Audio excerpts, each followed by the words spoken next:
In this video, we're going to discuss the subject of microeconomics. So microeconomics is concerned with studying the behavior of individual economic actors. And individuals doesn't just have to mean one person. It can mean families, it can mean workers, it can mean investors, companies, and firms. So we're looking at the behavior. And so how do firms make investment decisions? How do individuals decide how much peanut butter and jelly that they want to buy?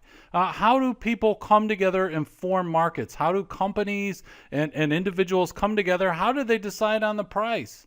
And are these markets going to be socially efficient? Are they going to produce the optimal level from society's perspective of pollution and other things? We're going to end up with these things called externalities that we'll talk about, where the free market does not produce the optimal level of some product or service. And then also we'll look at how these individual economic actors, they can form industries, particularly with companies. We'll think about oligopolies, monopolies, and competitive markets, and how these companies come together and form these industries, and then how the government's actions, how the government imposing a tax or something can affect all of these individual economic actors. So I just want to give you some examples of different microeconomic topics. So for example, you might look at the household level and say, do households buy more peanut butter if the price of jelly decreases? And so we'll talk about things such as substitutes and complements. I mean, obviously, if jelly is something that naturally goes together with peanut butter in a lot of countries.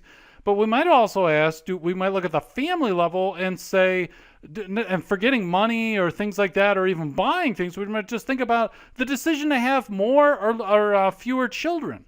Right? So when we say that when families' incomes are increasing over time, are people going to start having fewer children? Or are they going to say, well, now we have more income, we can have more children, and we can think about substitutes for children and so forth.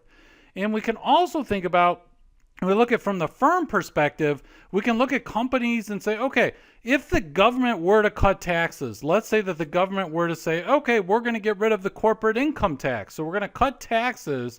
Are firms going to respond by hiring more employees? Are they going to invest that money in more machinery?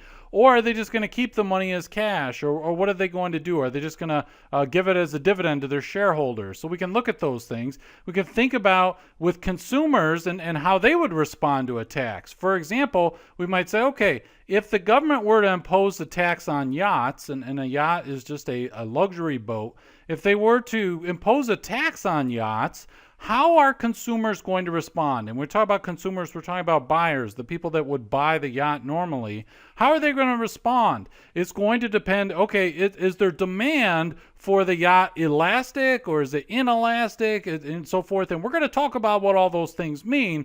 But basically, this tax, it can depend on what type of good it is. For example, if you tax milk, people might respond differently than if you tax something that's a luxury item such as a yacht.